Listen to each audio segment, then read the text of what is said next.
আসসালামু আলাইকুম। সবাইকে রাহিস ক্রিয়েশন এন্ড ব্লগসে স্বাগতম। আজকে আপনাদের সাথে শেয়ার করছি দুপুরের খাবার।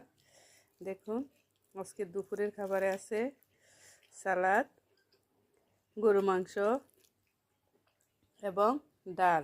এই তিনটার কম্বিনেশন আসলেই অনেক মজার, তাই না? দেখুন, গরু মাংস,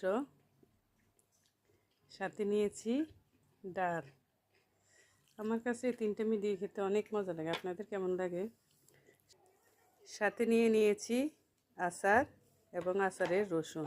এই আচার, রসুন, গরুর মাংস, সালাদ সব কিছু মিলিয়ে নিব। এরপর একটা লোকমা দিব। সেই মজা।